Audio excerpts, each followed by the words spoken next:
Yes. Good afternoon. Welcome to the fourth workshop. If you can unmute yourself for a second and say good morning, then I know you're all there, that the sound is working. Good morning. Hello, good morning. Good to see you. Okay, so after this week, my PowerPoint is not working. Could that be? De klikker. Is het de klik? Nee, maar hij doet het überhaupt niet. Sorry guys, 1 second. Ik zie je. Hij gaat nu naar zwart. Oké.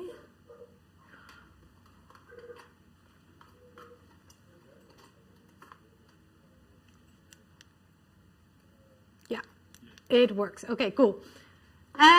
So after this week, we are more than halfway. You are now actually already more than halfway. So it's we're going fast. Today we're discussing dividend policy. Actually starting with capital allocation. A company has money. Okay, what should it do with that money? Same setup as that you're used to. We're going to start with a quiz, and then I'll take you through 2 homemade dividend questions, one on splits, reverse splits, and stock dividend, and there's one question on rights issue. That's a question from chapter 19, and it's a bit different, but it's also a bit the same. So it's also about what happens. It's linked to dilution of shares, what happens to a share price. So it links in very nicely, and there were some questions about that one.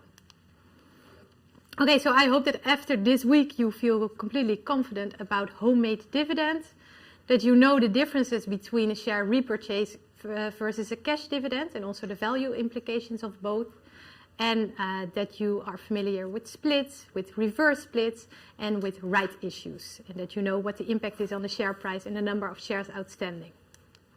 Okay, so if you are, I guess you are already ready for your warm-up. I see some pens already. So then let's go to our first question, really a warm-up question. So in a Modigliani and Miller world, which of the below statements is true? The first one is dividend is relevant. The second one is dividend policy is relevant. The question is, are both correct, both false, only one of them correct? And feel free in Zoom to unmute and give your answer, or to type your answer however you want.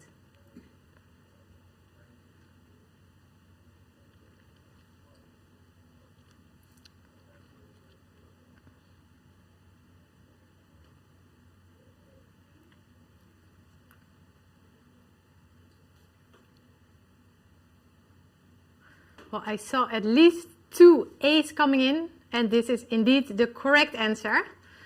So hopefully from your first year you remember that dividend itself is extremely relevant, because the price of a share, the value of a share, is simply the present value of all future dividends.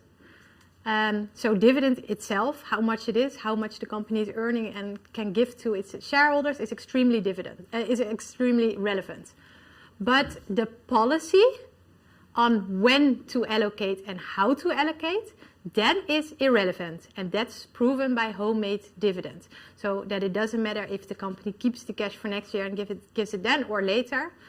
So when and how it's allocated, that is irrelevant, but the dividend itself, extremely important. So don't mix the 2 up.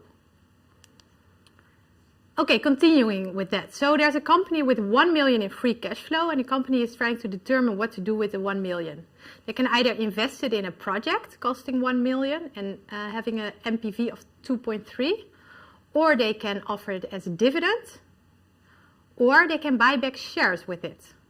Which of the options should the company do, or does it not matter, and are they all equally okay? What do you think?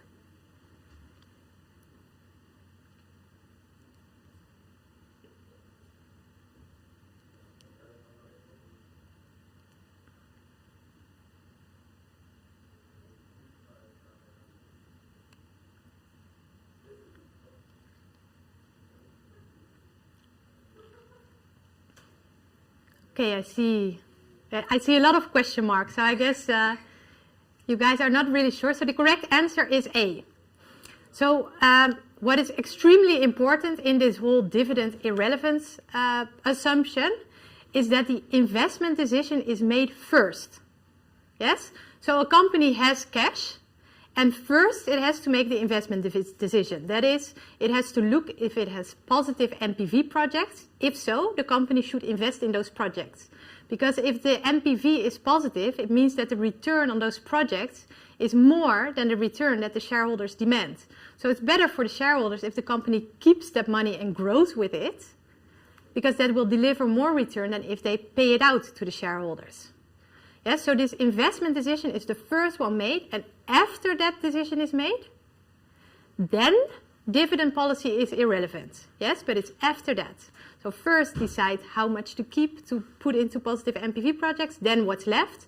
Okay, what are we going to do with it? Are we going to pay it out as a cash dividend, or are we going to buy back shares or something else? Is that clear to everyone? Okay, because that's very important, and sometimes people mix it up because they think, oh, because of irrelevance it doesn't matter. No, this does matter. Positive NPV projects always matter. Okay, how many shares can be repurchased with 100,000 in cash? If a company has a market capitalization, so market value of equity of 500,000 and 10,000 shares outstanding.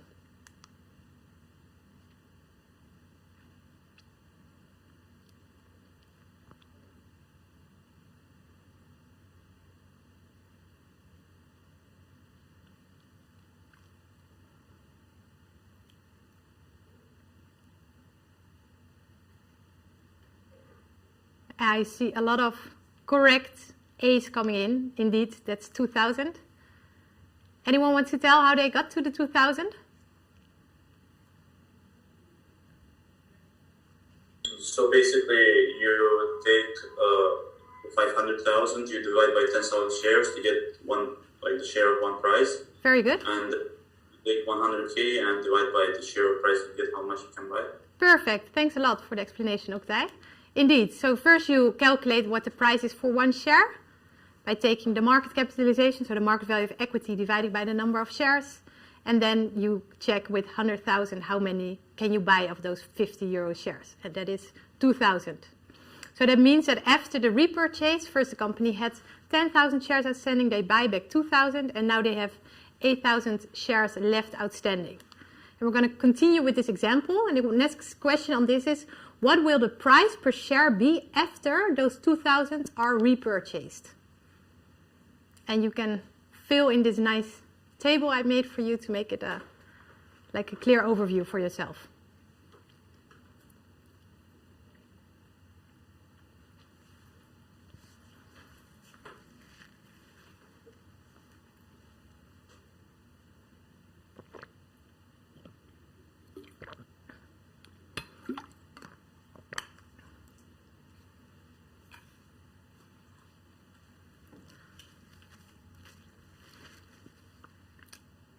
I think I saw different answers coming in, but I also saw someone with 50. Who got to the 50? That was Lynn. I got to the 50. Okay, great. And can you explain how, or was it a guess? I think when in case of repurchase, the share price doesn't change because the price that the company purchased is in the treasury part of the asset balance sheet, as far as I remember. Okay, yeah, so you did it based on logic, knowing that the price doesn't change. And also to prove it with this overview, you can see that the company has 500,000 market value of equity, but 100,000 is used of that. So it reduces with the 100,000 to 400,000. And the number of shares outstanding reduced to 8,000. So that now we prove. Yeah, go ahead. Does it mean that equity also falls? That's why we get only 400K basically. Because the cash is spent, like the excess of cash we have, we spend it on like repurchasing. Exactly, yeah. So that's the top line. That's the market value of equity. That reduces with the 100,000. So that reduces from 500K to 400K. And also the number of shares reduce. And it's in the same proportion. So if you divide the two by each other, it just remains a share price of 50, like Lynn explained based on logic. Is this to follow for everyone? So how this works? Okay, great. We're going to go to a similar question with the same numbers, but now this 100,000 in cash is used, is paid out as a cash dividend rather than by repurchasing shares. What happens now on this side? And what happens specifically to the share price?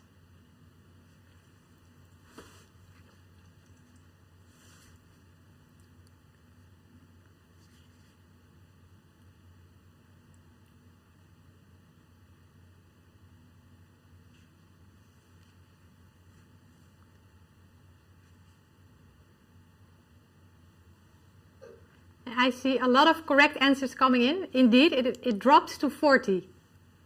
Very good. So now this 100,000 is also used. So the market value of equity also reduces to the 400,000. But the number of shares outstanding remain the same, remain 10,000. So now we divide the 400K by the 10K and we get a share price of 40. Okay, so with the repurchase, the share price remained 50, and with the cash dividend, it drops to 40.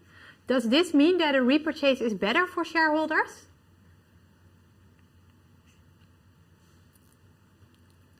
Anyone? Does it depend on the expected return? Yes, better. Yes? Because the Okay. share price, yeah. Okay. Because the two priorities of the thing is capital gains and dividend payment.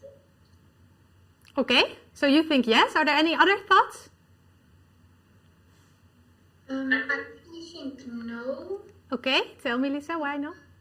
Well, they have the shares and the price decreases, so that means their part is also decreasing. So their value of the company that they own is actually decreasing in price. So I think that's actually not good for shareholders. So this is not good for shareholders, the cash dividend, because it drops to 40, right? That's what you say. Yes. Okay. Okay, thanks. Any other thoughts? I think shareholders are indifferent because the share price drops by the exact amount of the dividend. So whether their capital gains grow by the amount of the dividend or whether they get the dividend paid out, they're indifferent to that. So I guess it's just personal preference whether you want the money now or whether you want it later. Yeah, excellent. Very good. That's indeed the correct answer. So in the previous example, the whole 50 stayed within the company in the share price. And in this case, the value for the shareholder is still 50, but it's just built up differently. There's 40 in the company and there's 10 in your pocket. So there can be a personal preference that you like it in your pocket or not. But in terms of value, they should be indifferent. The value is exactly the same. It's just partly in the pocket, partly in the company, and with the other one, it's completely in the company. The value, based on value, they should be indifferent. You as a shareholder should be indifferent. Selina, I have a question from the YouTube chat. Okay. Someone asked, can you explain what the market cap means? Yeah, market cap is market capitalization. You see that a lot in financial newspapers. That just means market value of equity. Okay. Thanks for asking. Okay, I had a double in here.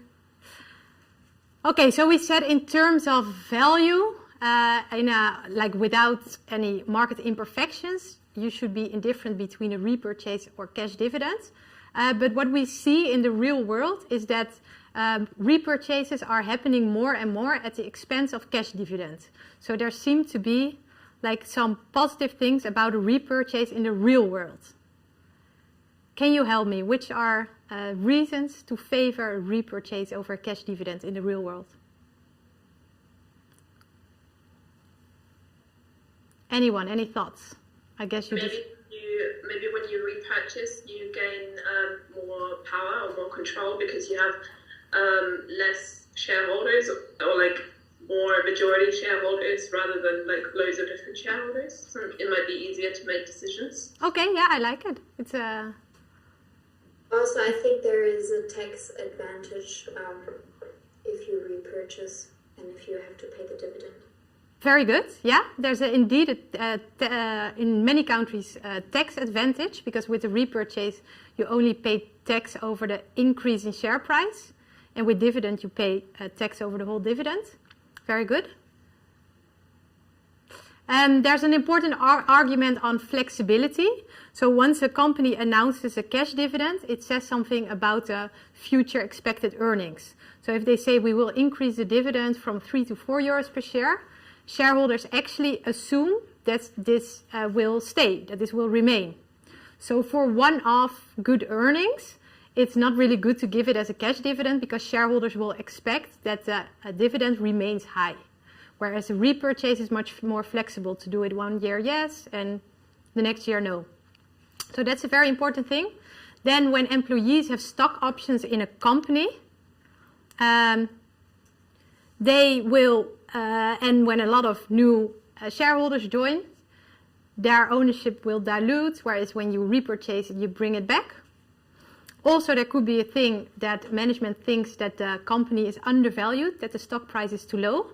Then it makes sense to buy it back low and to sell it at a later point higher. So these are all real-world considerations why it makes sense that repurchases are happening more and more at the expense of cash dividends. Celine? Yes? I have a question from Camilla. Yeah. She asks, could you explain the cash dividend calculations again, please? Yeah, sure. So with the cash dividend calculation, we use this 100,000 to give it as cash to our shareholders. So the 100,000 is extracted from the company. So that means the market value of equity reduces with 100,000 from 500 to 400. The number of shares outstanding just remain the same, the 10,000. So if you divide the two by each other, you get a new share value of 40. Well, and the 100,000 that is paid as cash dividend divided over 10,000 shares, 100,000 over 10,000 means that every shareholder gets 10 euros in cash, and the two together is 50. Okay, so now we're going to continue on this flexibility and the stickiness of dividends. So the question is here, what will the dividend in year 2 be? If the dividend today at t equals 0 is 3, the expected future earnings are 6 euros. The target payout ratio is 1, so that means that all money is allocated as dividends. There's nothing retained within the company. And the speed of adjustment coefficient is 0.5. And I give you here already Lindner's formula for this, which tells you what the dividend next year will be based on the speed of adjustment of the dividend to the new expected earnings per share. So you can use that and see if you can get to the correct answer.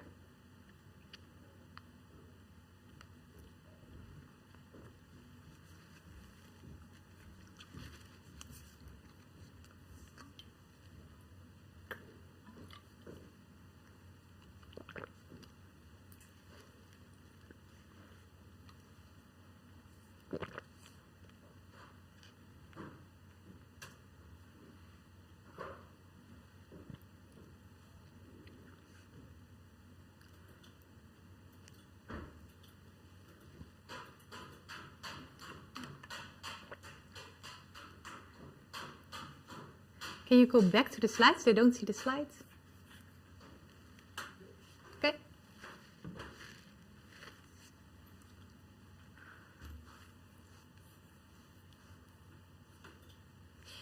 Yes, I see some C's coming in. Indeed, that's the correct answer. So Lisa was very quick to calculate that. So with this formula, and this has been really proven by Lindner, that dividends are sticky. They don't adjust to new expected earnings per share right away, because the company, the management first want to see if those new earnings, those new higher earnings per shares are permanent or if they may go away again. So they are very careful in adjusting the dividends. Yes, and in this case the adjustment speed is 0.5. That means if you plug in the numbers, the dividend next year will be 4.5. Then 1 year later, the dividend will be 5.25. Well, you can imagine how that kind of curves towards that 6 new earnings per share. Yeah, so it doesn't jump right away to the 6. It, moves slowly towards there with the speed of adjustment coefficient. That was it. Is that clear? Okay. it's not a very difficult formula, but it's just that you understand the logic behind it and how it works. Okay, so a company has 20 million shares outstanding with a price of 10 per share. The management announces a 2-for-1 stock split. What is the new share price?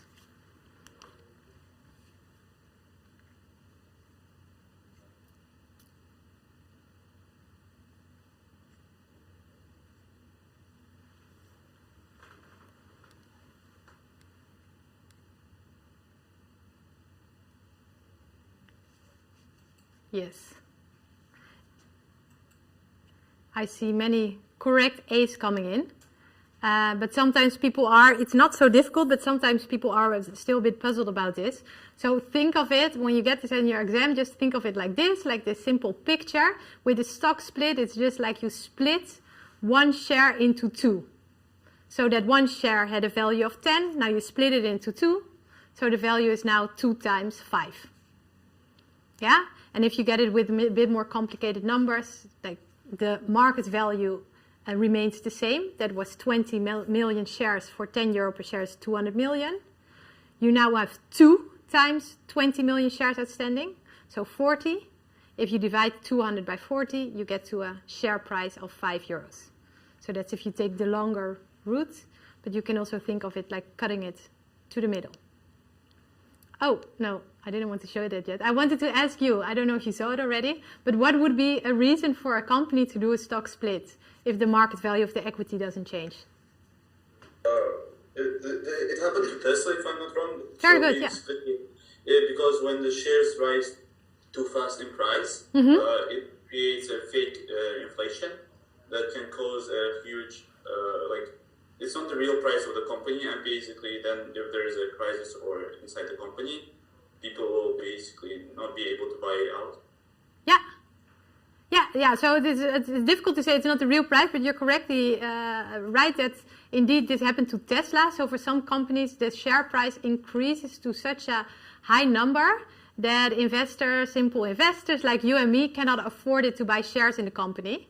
So then what a company does, they split it so that the price reduces. The total value remains the same. So it's not a value thing, but it's just to enter a more liquid trading range that also investors with a bit less money can invest in a share of the equity. And it shouldn't change the value, but sometimes it happens that the value of the company increases, and that's because you bring in more investors, which is, of course, a good thing. So it doesn't change because of the split itself. It changes because of the increase in liquidity. Can it happen other way around? That investors will become not satisfied with this, and people who paid for example 2,000 instead of 1,000, they will sell their shares and the price of the company will fall. Interesting question. I don't see it happening, but I'm keen to investigate it if there are examples of this happening. So what would be is that the larger investors, like hedge funds, are unhappy that uninformed investors are brought in. So it would be indeed interesting to see if something ever happened that they are so dissatisfied that those large investors would start to sell their stock. But I've never heard something of this. Yeah. A question from Camilla. Yeah. She asks, why don't we use 2 times 20 million for market value of equity calculation?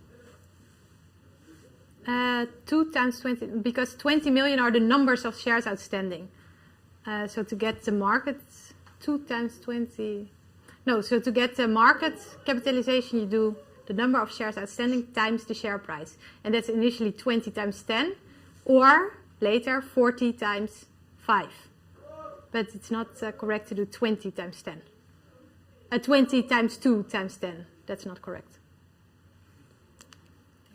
Another question. Yeah. From Louis. He says, I'm sure it's about the previous question. And as he says, I don't understand why it is 4.50.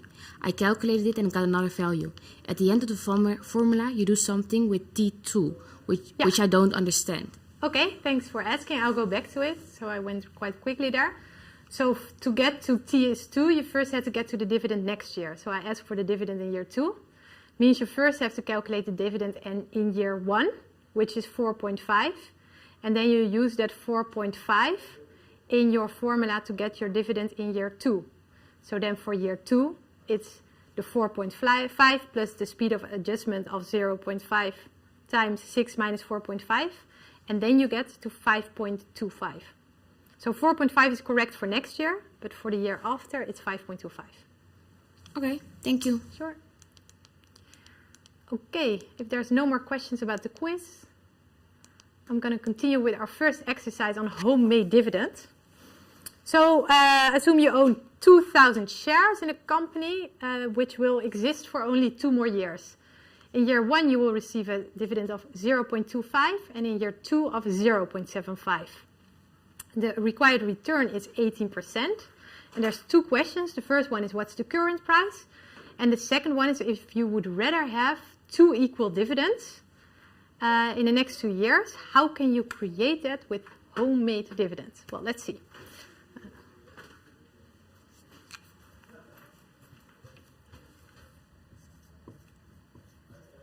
So in A, what we want to solve is what the price is today. And the price is, of course, the present value of future dividends.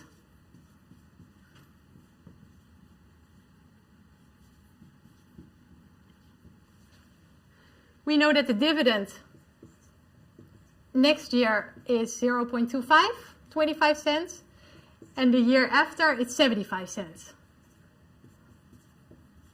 And thereafter, the company stops with existing. The required rate of return is 18%, and you own 2,000 shares. Yeah. So if we have to calculate the price, we just take the present value of these 2 future dividends. So we take 0.25 and we discount it back with 1 year. And we take the 0.75 and we discount it back with 2 years. And that gives a price today of 0.7505. Just to make sure that you understand this, how to calculate the price, imagine that the company would just remain to exist until infinity. And it would pay every year a dividend of 25 cents. How would you calculate the price then?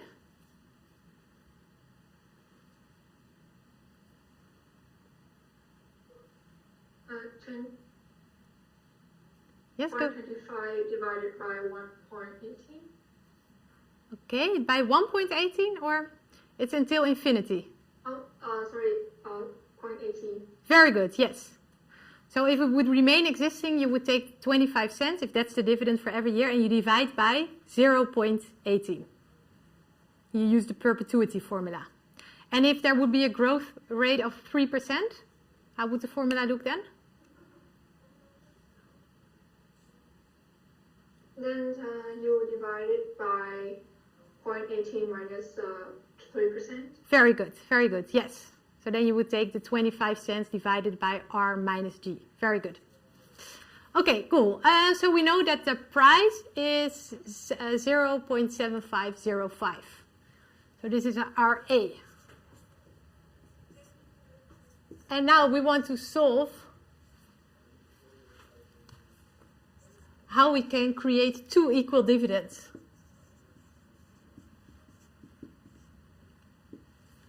So we have here next year and here year 2. Next year our dividends will be 25 cents. And 1 year later, in year 2, it will be 75 cents. Now the question is, how can we get to this middle point? We want to have 2 equal dividends. Maybe it's not, I mean to have the dot in the middle. I'm not so... So in the middle point, what is the dividend then? Well, if you only receive 25 cents next year and you want to receive more next year, how can you do that?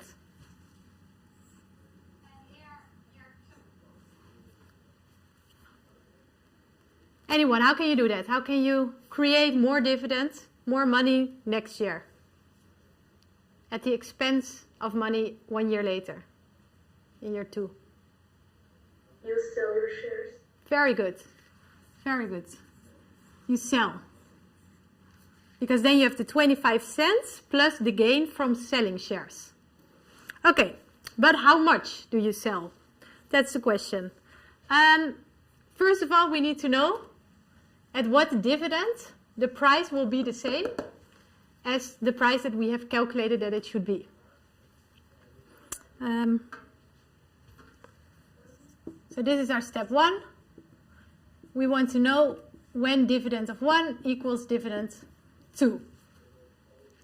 And we solve for the present value should not change. That should still be about 75 cents.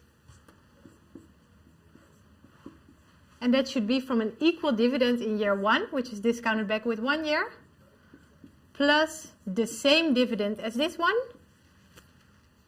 discounted back by 2 years. And now in this formula, we have to solve for dividend. And we can do that. We want to get rid of this part, right? So we multiply everything by 1.18 to the power of 2. If we take 0.75, this multiplied by 1.18 to the power of 2, we get something like 1.0450.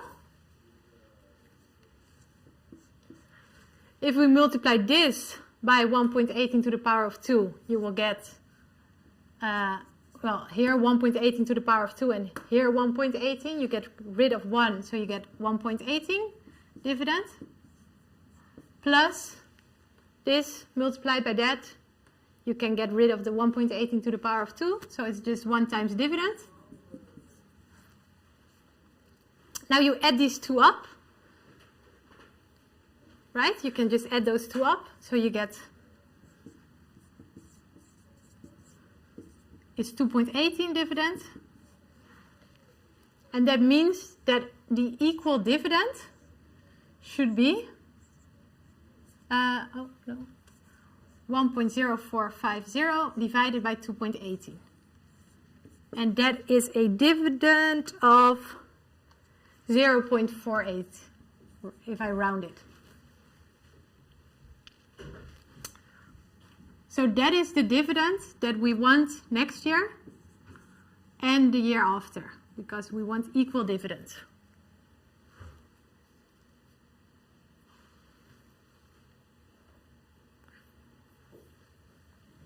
Our step 2 is we compute the cash flow we want versus the cash flow we will get. Yes? So we want to have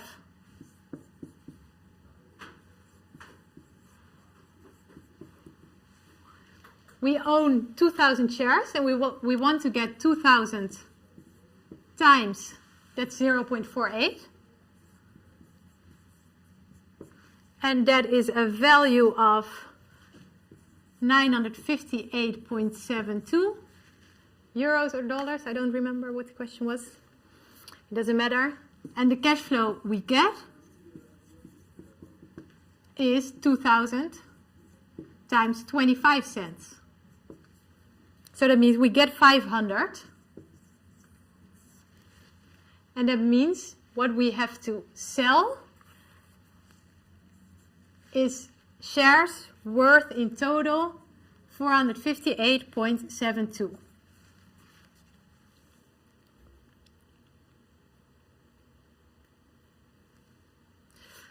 Okay, so now for step 3,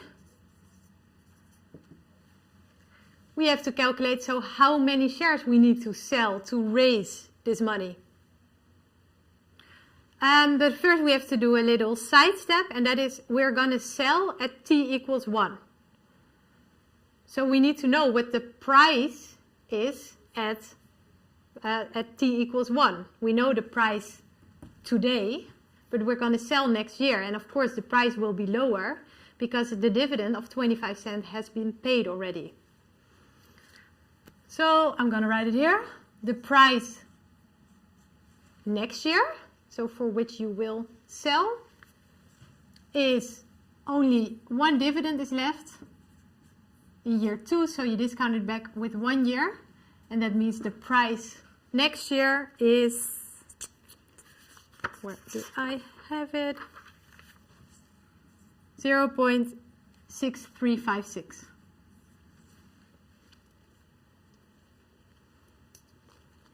So now we can calculate how many shares we need to sell.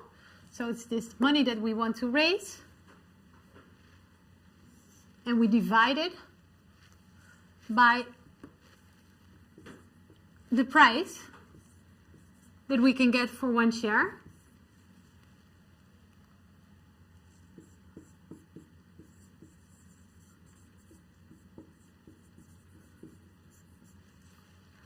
And that means the number of shares to sell is 721.7.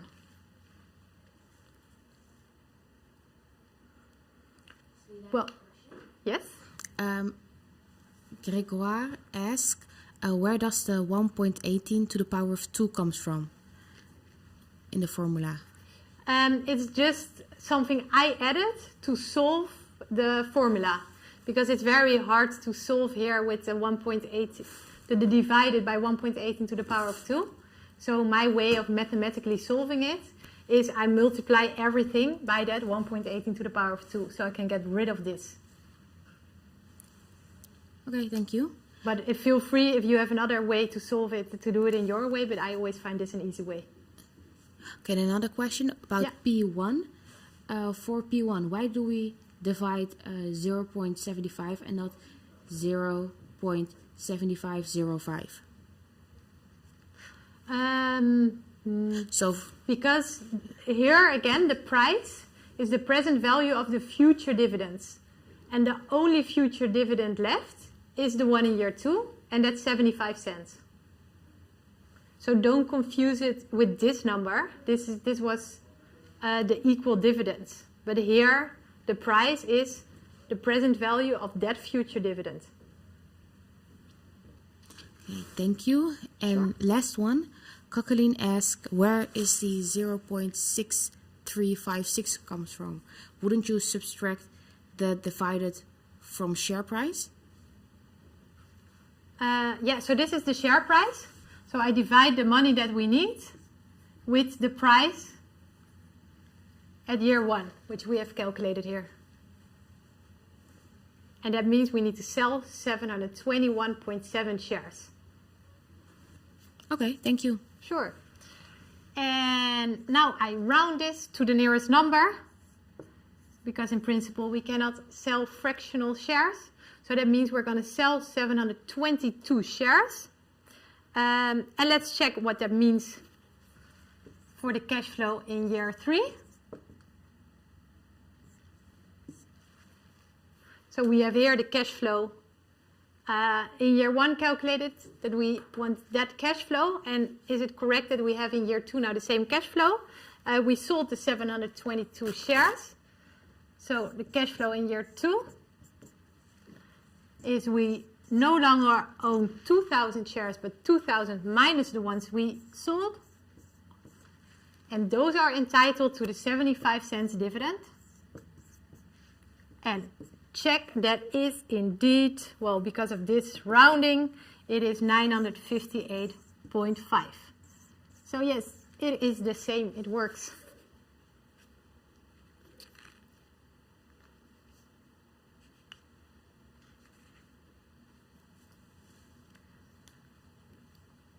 Is that clear for everyone? Yes. Good. Okay, then I am going to continue with exercise 2, which is linked to this one. Camilla asks, Florian mentioned in the lecture that we should assume we can buy, sell fractional shares. Which approach should we take during the exam? Okay, so we will not screw you up over rounding or not. So the answers will be the same if you do it with the fractional or not. So it doesn't matter. Yes, so in the real world you would not do it fractional, most likely, so you would round it. But in your exam you can do it like on Connect, they do it with the fraction, and then you get really the exact same answer. Okay, great. Thank you. Sure. Okay, so we're going to continue with all these numbers, but now the question is, suppose you only want $400 in dividend in the first year. What will your homemade dividend in year 2 be? Okay, so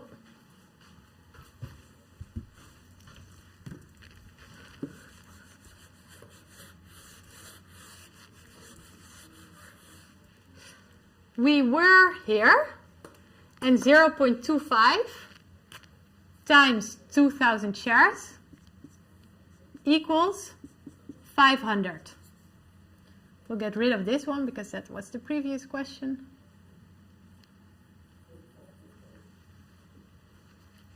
So in year 1, our cash flow is 500. It's 25 cents times 2,000 we own is 500. In year 2, our cash flow equals the 0.75 times 2,000 equals 1,500.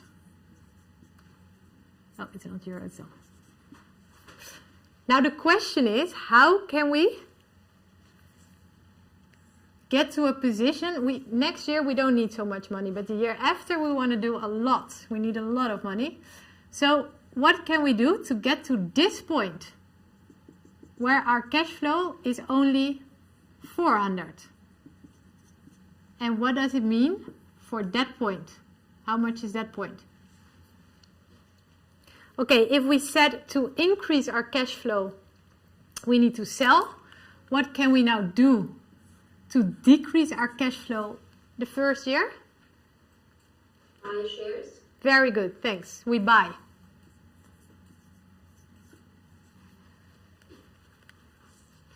Even kijken. And how much do we need to buy? We need to buy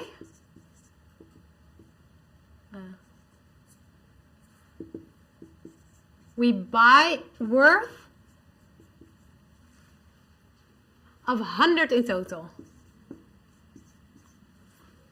Because we would receive 500 and we only want to receive 400.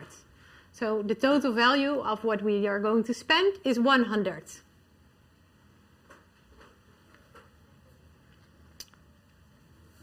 Well, how many shares can we buy with 100? We divide the 100 with the price, because again we did this at t equals 1. So we divide by that price of 0.6356. And that gives us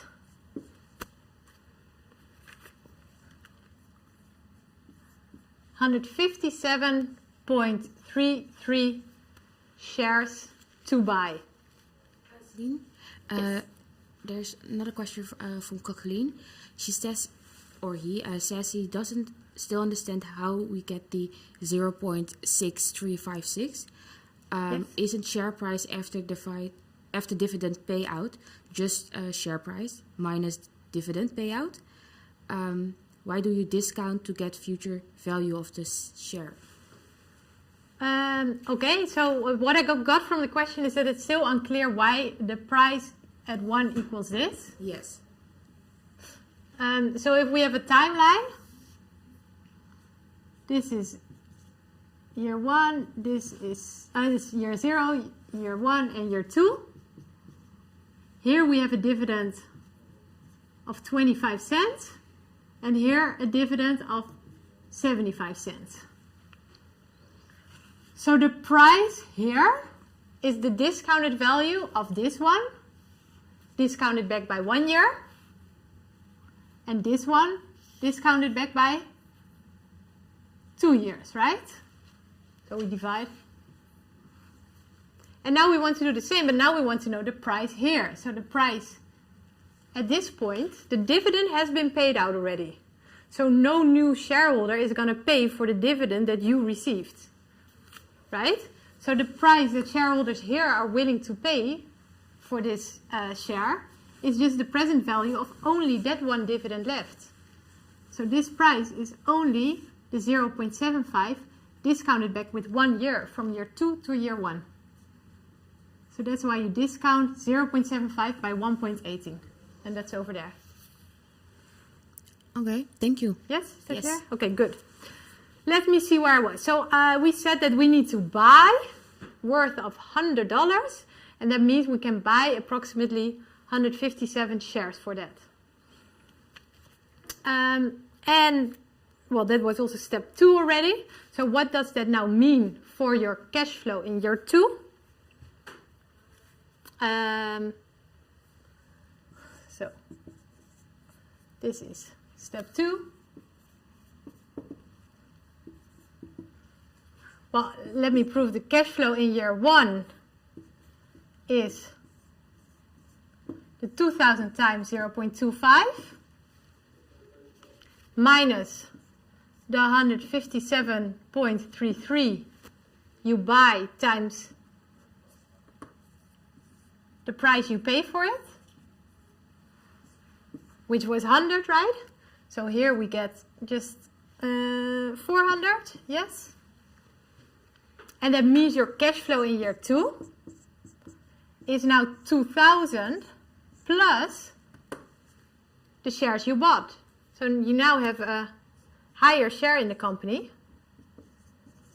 So you now have 2,157.33 shares times this high dividend of 75 cents.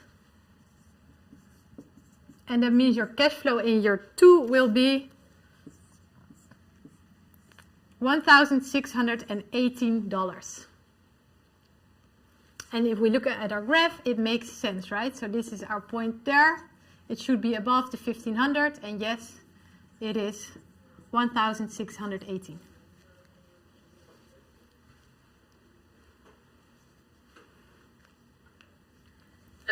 One question. Yes, please. So the shares that we bought, we don't sell them back in year 2, do we? We just keep them, right? Yeah, we keep them. Exactly. That's where the 157.33 come from in the cash flow in year 2, right? Sorry, come again? So the 157.33 in cash flow 2, that's the new shares that we bought in the previous period, right? Exactly, yeah. Those are the shares we bought. And on those, we now also are going to earn that liquidating dividend of 75 cents. Okay, great. Then Yes. I got it. Thank you. Perfect. Thanks for asking. Also another question. Yeah. Where does the $100 come from in step 1? Oh, that was here. So I had my step 1 also here a bit. So the cash flow we get is the 500. I will write it down also a bit here. So cash flow we get is the 2,000 we own times 25 cents is 500. And the cash flow we want is only 400. So that means we're going to buy worth $100. Okay, thank you. Sure. Well, thanks for that. Then we are now 10 to 1. So let's continue at 1 for our final 2 questions.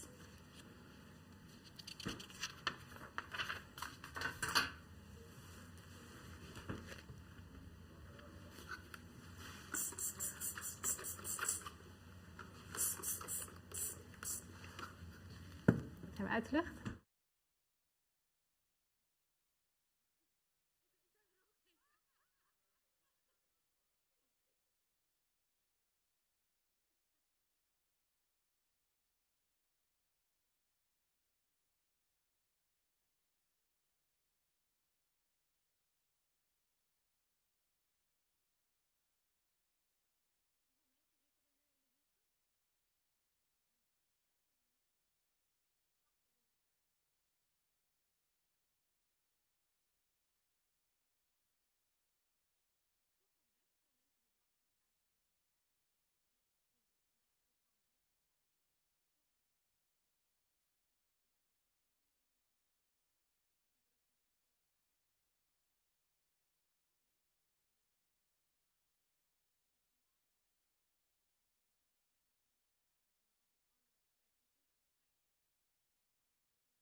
Yes. Okay. Okay, welcome back. If you can put your camera on again. And then we're going to continue with a question on stock splits and reverse splits and stock dividends.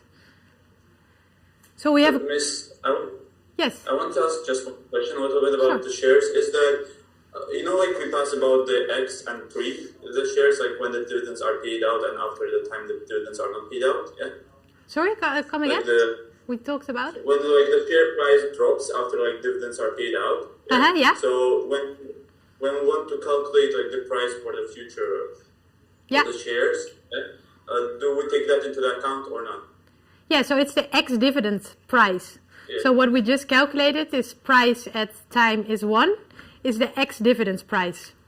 So it's after the dividend of 25 cents is paid, that is what the price becomes. So every time we calculate, every time the dividend is paid out, after that we take that price? Yeah, in those homemade leverage examples you do. Because you assume that the 25 you get it already, and you sell or you buy after that payment. Okay, yes, thanks. Sure. Thanks for asking for clarification. I also have a question. Yes, please. Is it correct that we did not get any information on the stock splits yet, or because I cannot remember Florian talking about it in the lecture, so it's kind of new to me. I don't know if I missed something, but okay. Well, we're gonna talk about it now, and it's not very difficult, and it's also in your book. So I think with reading your book and doing this exercise with me, it should be very clear to you. Okay, thank you. Sure. So we have this company which has 4.2 million shares outstanding for a price of 9.24 per share. Assume no market imperfections, and now we're going to calculate both the new price and the shares outstanding in case of a stock split, a reverse stock split, and a 5% stock dividend.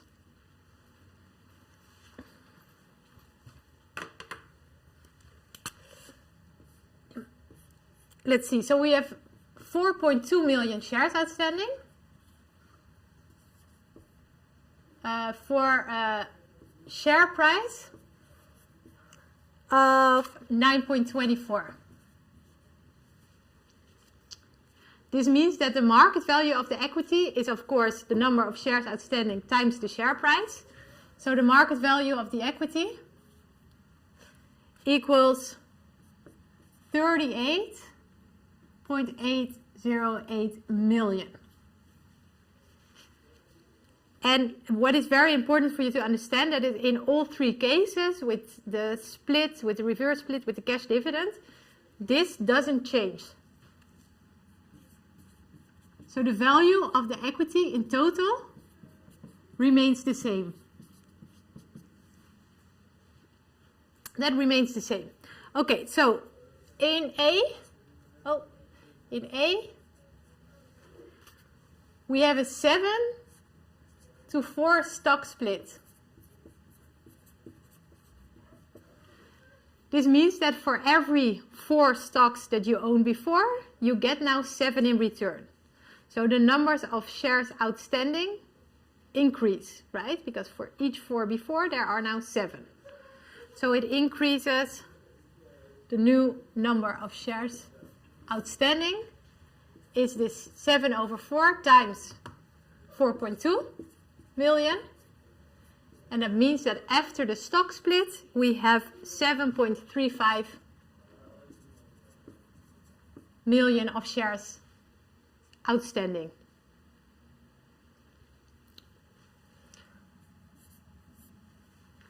What happens to the share price? Well, the market value of the equity doesn't change. So the price is the same market value over the new number of outstanding shares.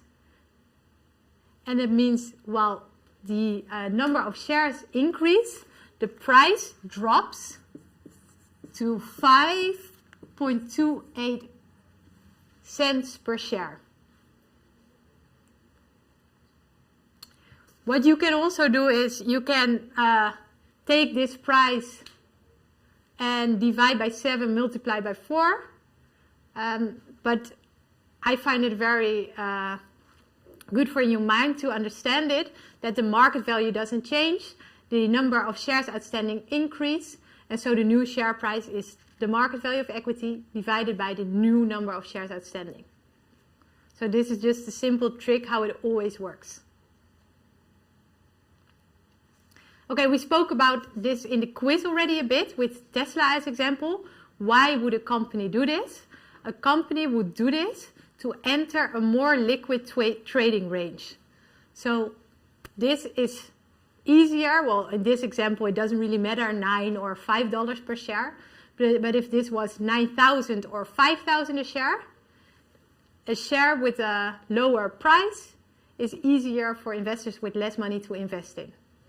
So it increases the liquidity.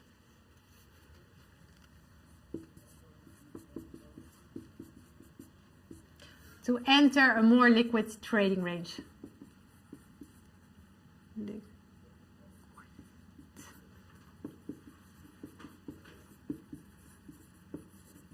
That's the reason. Not because there are direct value implications. The market value of the equity remains the same. It's just a trick to enter a more liquid trading range. Now, the opposite. What if there's a 4-to-7 reverse stock split?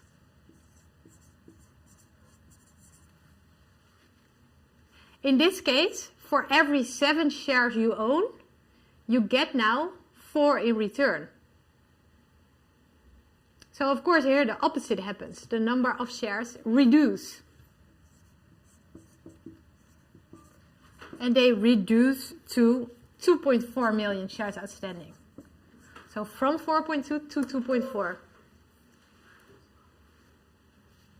And that means the new price is again the market value, which remains stable, divided by the new number of shares outstanding. And that gives a higher price of 16.17. Can you think of a reason why a company would want to do a reverse stock split?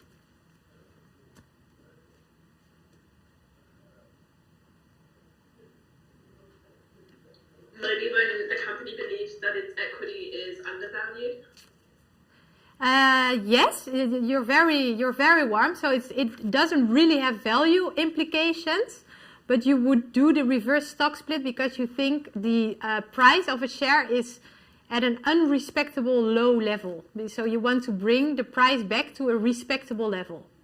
Even though like the total value doesn't change, so it doesn't have real value implications, but it simply brings the stock to a more respectable price level. So does respectable mean like in the sense for attracting new investors, or what does respectable exactly mean? Yeah, sometimes stocks have such a low value that investors automatically think, ooh, this is so cheap, there must be something wrong. So then a trick to do is that the company does a reverse stock split so that it's a kind of normal stock price again, and that investors don't get scared by the real cheap price for a stock.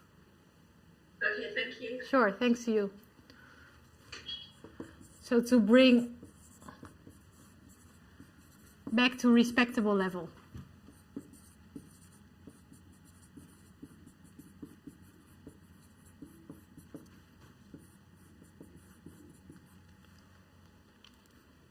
And finally, we have a 5% stock dividend.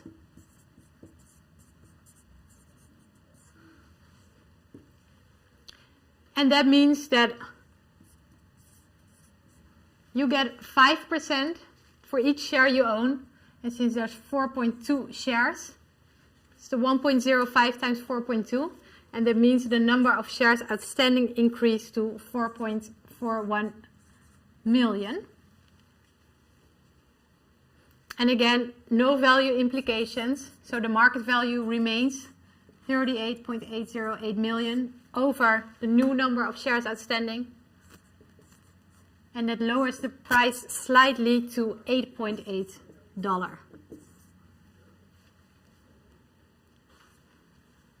Any thoughts why a company would do this, a stock dividend rather than a cash dividend? Because like they want to leave the liquid cash inside the company to reinvest into the projects. Yeah, very good. That's a very good reason. So to keep the cash within the company, and to give investors the choice when to cash. So if they give it as a cash dividend, well, investor doesn't have a choice. Whereas if you give it as a stock, investor can choose him or herself when to cash it and pay taxes over it.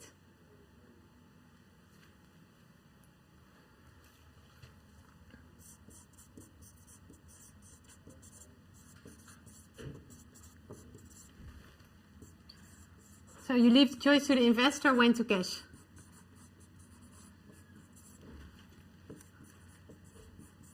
And like you rightfully mentioned, most likely not every investor would cash this 5% right away, so you would keep more cash within the company.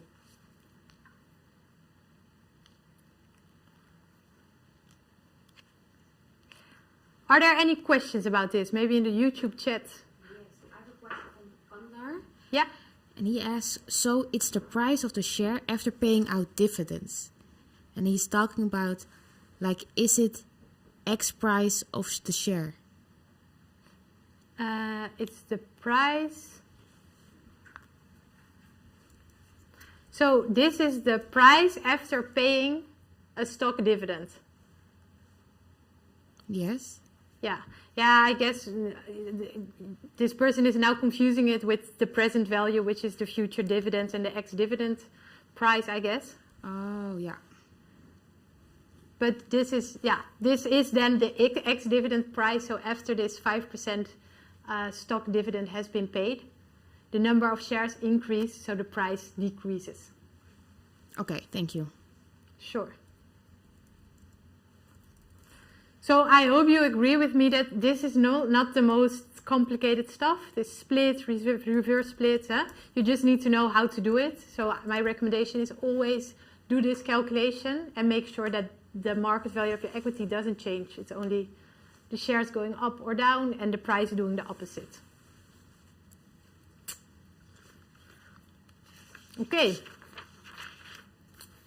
Assuming that is all clear, we go to our final question.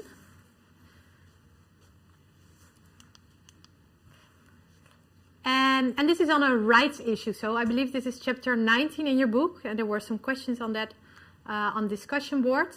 And it links quite nicely to all the stuff we are doing now. So we have a company. Oh, you come back. We have a company currently with a share price of 13 euros. And there are 1 million of shares outstanding. This firm is planning to raise 2 million to finance a new project. And now the question is what the ex-right share price is, the value of a right, and the appropriate subscription price. So the thing, what is different here versus all the questions we were doing on dividend payouts and dividend policy, is that here something really happens to the value of the company because it raises 2 million. So the value goes up with 2 million. What is quite similar is the way you calculate the price, so the market value over the number of shares. So there are some similarities. And the whole point about a rights issue is that if a company would attract new shareholders to finance this 2 million, the shares of the existing shareholders would dilute because there's more shares outstanding. So a way to solve this is that the company first offers the existing shareholders the right to buy new equity at a reduced price to raise this 2 million and then to keep their share in the company the same. And maybe this sounds still a bit vague, but I think with going through the numbers, it will get clear in your head how it works. So here we have 1 million of shares. 1 million for a price of 13 euros per share. That means that the market value of the equity is 1 million times the 13 million.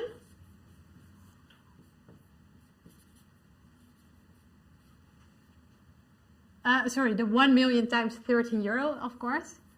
1 million times 13 euro, and that is 13 million. Plus, the company wants to finance a new project. So the new market value becomes 13 million plus 2 million.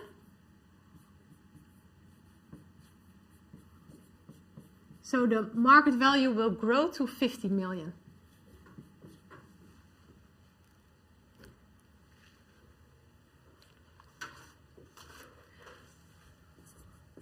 Now in A, what was given was that for every 2 shares you currently own, you can buy 1 new share.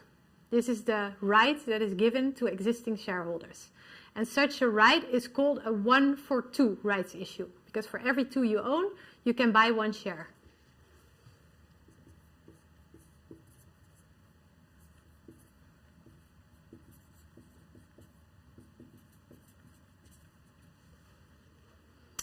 Well, a 1-for-2 rights issue with 1 million shares outstanding divided by 2, because per 2 you can get an additional 1. It means the new number of shares, or the additional, I should say, are the 1 million over 2 equals 0.5 million additional shares outstanding.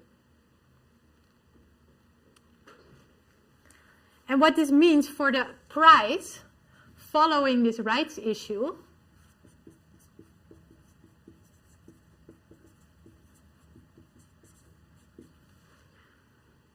we have the new market value of 50 million.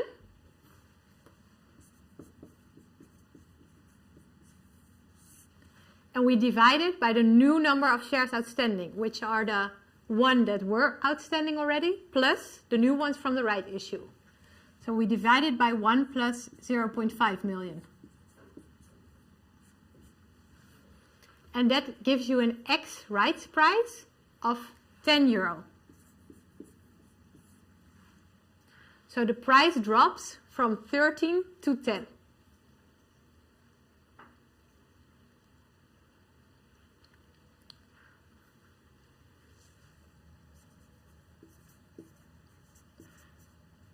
The subscription price is the reduced price that existing shareholders can pay to get an additional share. And in this case, 2 million can be raised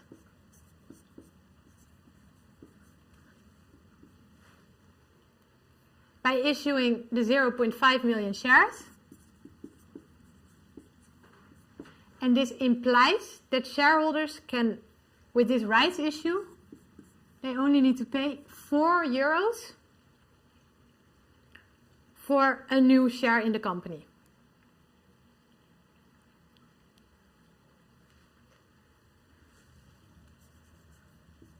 And now the value of one right is just the change in the share price. So it used to be 13, now it is 10. So one value has a right of 3 euros.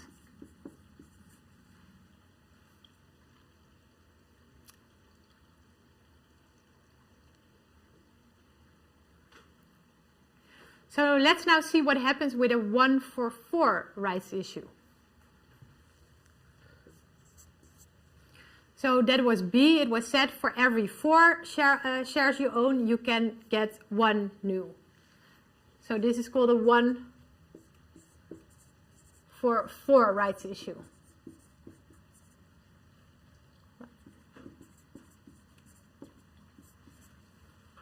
And in that case, the additional number of shares outstanding is the 1 million and now divided by 4, because you can only get a new share for each 4 you own. It means that there are 250,000, so 0.25 million of shares added to the company, added to the outstanding shares. That means in that case, the X rights price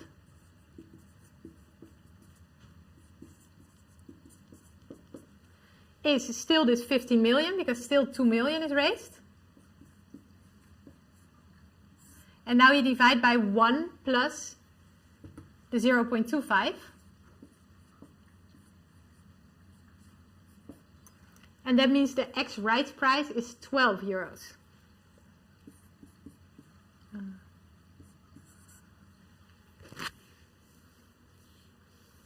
Now the subscription price in this case, there's a question in Zoom, I cannot see it, can you see it?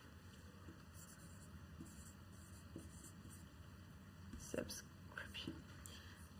Marijn asked, does X mean before or after the rights are issued? After. X means always after in finance, like X dividend and X rights, it means after. Thanks for asking. The subscription price in this case, 2 million was raised with 250,000 new shares, or 0.25 million new shares. And that means the subscription price, so the reduced price that existing shareholders pay for one new share, is 8 euros. And in this case, the value of one right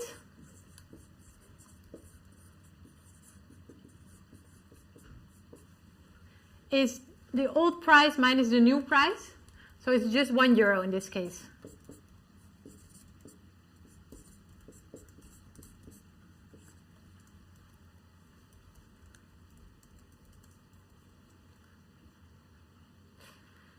Now the question in C is, does it matter to the shareholders, to the existing shareholders, if the company chooses to go for this rights issue or that rights issue? Does it matter for the shareholders?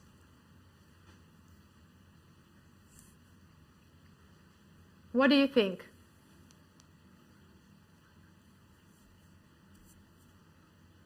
Anyone? Marina says yes. Yes, it matters. And why?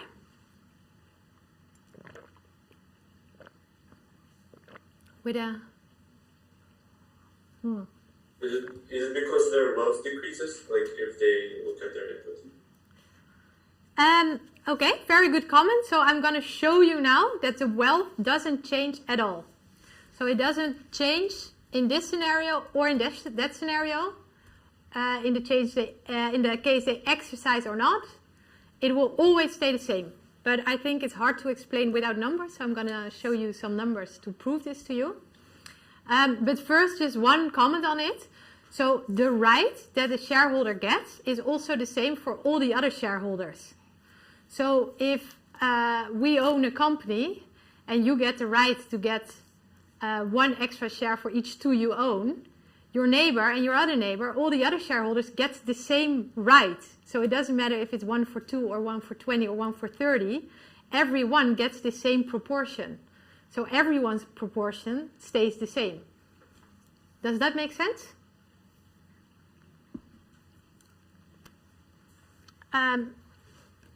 Well, let me just show it to you.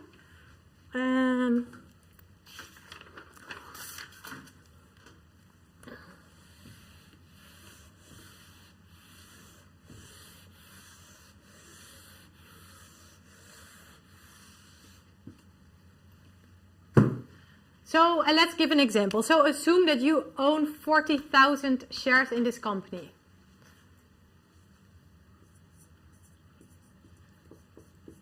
You have 40,000 shares. Of course, for a current share price of 13 euros, so that means that your current wealth is 520 euros. 520,000 euros, of course. Note that if you divide 520,000 by the value of the company, this is before the rights issue, so divide by the 13 million, that this is 4%.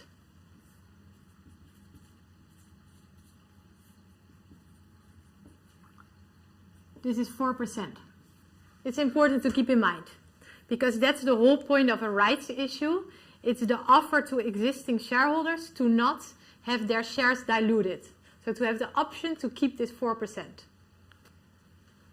There are 2 things that you can do now that a company announces the rights issue. And let's start with the 1 for 2. And remember, with the 1 for 2, we had the X rights price of 10. We had a value of rights of 3.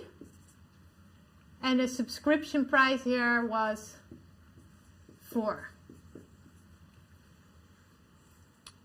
Okay, so now the company announces this 1 for 2 rights issue.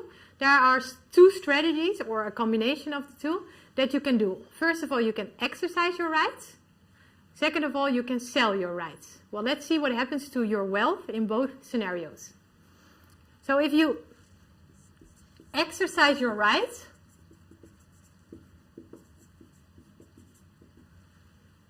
it means that your new shares that you own in the company, well, you exercise the right to get 1 for every 2 you own.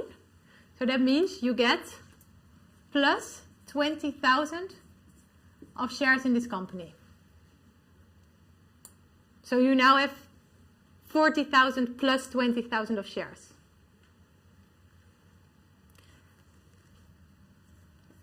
So your new value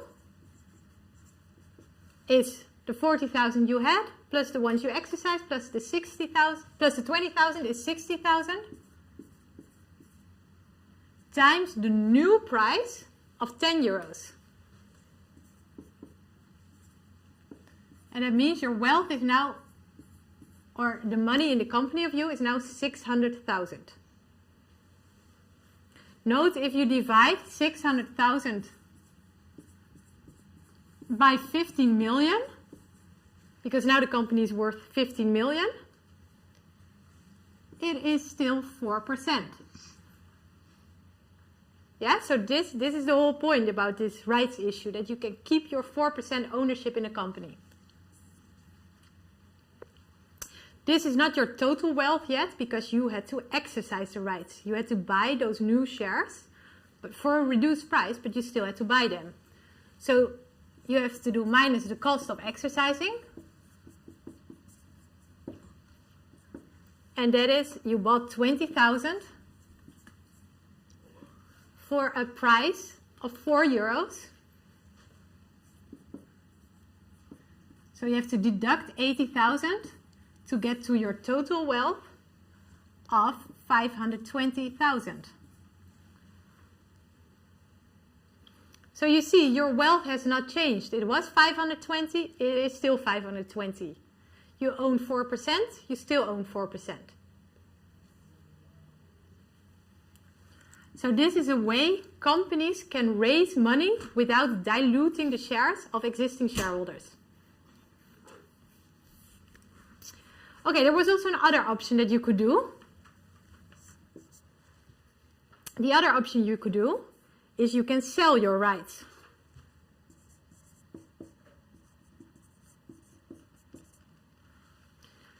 Okay, when you sell your rights, the new value in the company is 40,000 because you didn't exercise, so you just have only the 40,000 you had before, times the reduced price of 10 euros.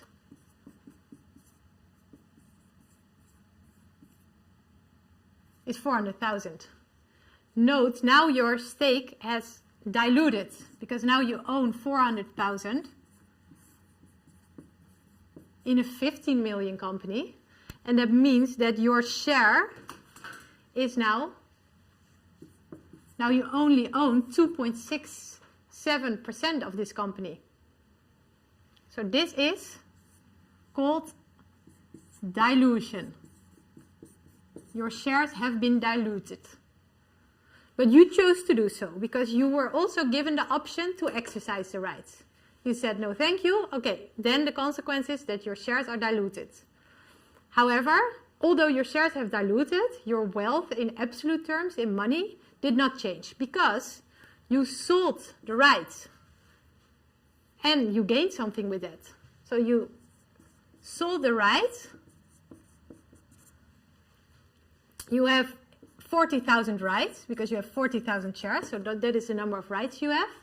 And one right has a value of €3.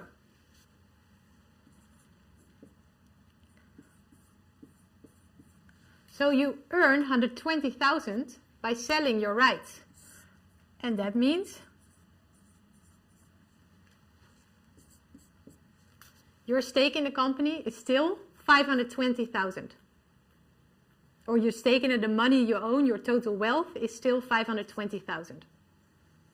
Why do we sell for 40,000 and not 20,000? Yeah, so here it would be 20,000. That is the numbers of shares you get. But the number of rights you have is just the number of shares you have. So I get that's confusing, but here it's you buy 20,000 new shares because with one right, with 2 rights, you could buy 1 share. The rights is just equal to the number of shares that you have.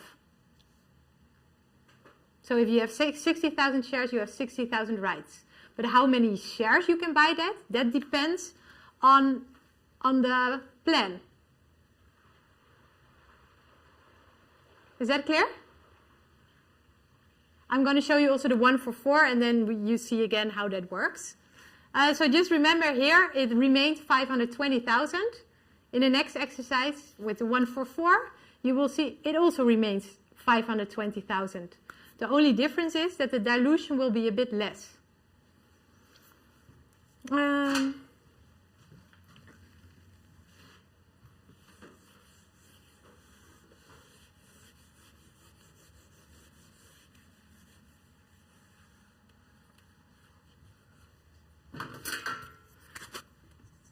So with the 1 for 4, the X rights price was 12. So the value of 1 right is 1. And the subscription price was higher here. That was €8. So our first strategy is to exercise. And if we exercise for each 4 that we own, we can purchase 1 share. So that means we can get 10,000 additional shares with the 1 for 4. That means the value is 50,000 because you own 40 plus the 10. 50,000 times the new price of 12 equals 600,000. And check again, this is 600,000 over 50 million, so yes, it's also 4%.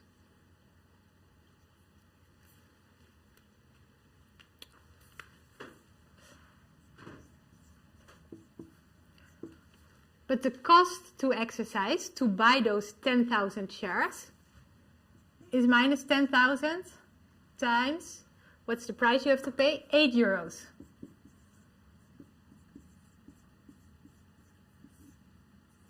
So here you see that your value also stays the same. It stays at €520,000. So this shows that it doesn't matter to you as a shareholder if it's a 1 for 2, 1 for 6, 1 for 4, 1 for 20, 1 for 30. Because every shareholder gets the right in the same proportion as you do. So it doesn't impact the value. Now, where it does have a bit of an impact is if you choose to not exercise. So if you choose to sell your rights. I have a question from Mark. Mm-hmm. He asked, but when you sell your share, you will not get paid for the value of the rights of the share, right? So how does this benefit your monetary value? Mm-hmm. You get money for selling your rights. So you sell your rights in the marketplace and you get paid for that. Okay. So it does change your monetary value. Thank you. Sure. And I'm going to show you now. So we sell. So that means the value of our stake in the company is only the 40,000 we had times the new price of 12. So equals 480,000.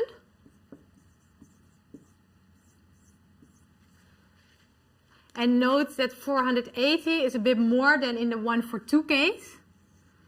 So the dilution is a bit less with the 1 for 4. So here it drops to 3.2%. So that's the only difference. But in money, your value, your wealth in the company decreases, but you gain from selling your rights. If you own 40,000, it means you have 40,000 rights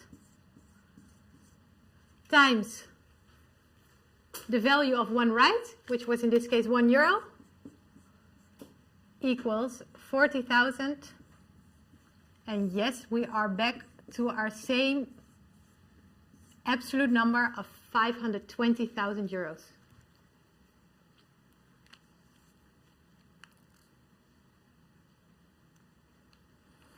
So with this long numerical example, I showed you how it doesn't matter for you as a shareholder if it's a 1 for 2 or 1 for 4. Your value remains the same as it was before or after. Any questions about this? All clear? Okay.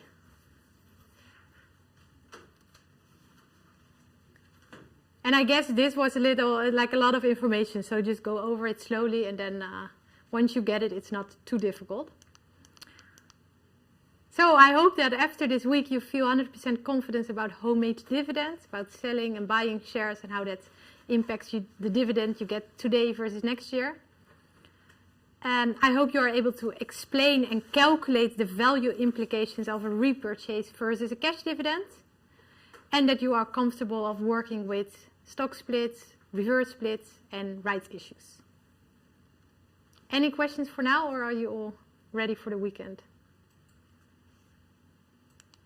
Okay, I guess ready for the weekend. Then thanks a lot for joining me, and I hope to see you next week. Enjoy the weekend. Bye-bye. Thank you. Thanks to you. Bye-bye.